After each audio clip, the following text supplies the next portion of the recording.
La lutte contre la corruption au niveau des collectivités territoriales décentralisées sera renforcée en application de la loi sur la politique de la lutte contre la corruption dans le secteur de la décentralisation, mise en place par le ministère de l'Intérieur et de la décentralisation.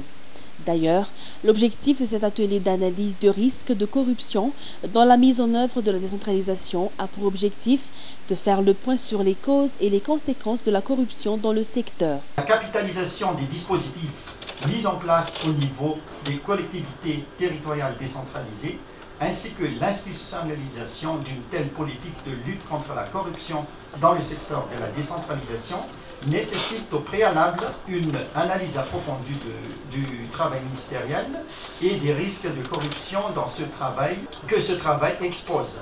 Cela en raison de la nature de l'activité.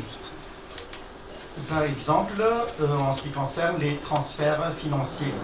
Cela aussi en raison de la nature des documents utilisés, les documents à valeur fiduciaire.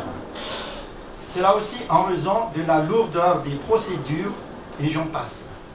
Il devra s'en suivre l'identification et la mise en place des dispositifs les plus pertinents pour réduire les risques de corruption d'abord dans le travail ministériel, ensuite dans les relations du ministère avec les collectivités territoriales décentralisées, puis dans les relations des représentants de l'État et des services techniques déconcentrés de l'État avec les collectivités territoriales décentralisées, et enfin dans les relations des collectivités territoriales décentralisées avec ses usagers, c'est-à-dire les prestataires et les citoyens.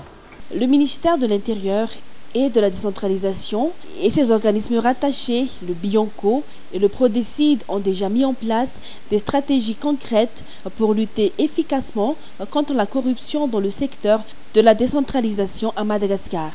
Un secteur le plus touché par toute forme de corruption, d'après les résultats des enquêtes réalisées par le ministère et ses partenaires techniques et financiers.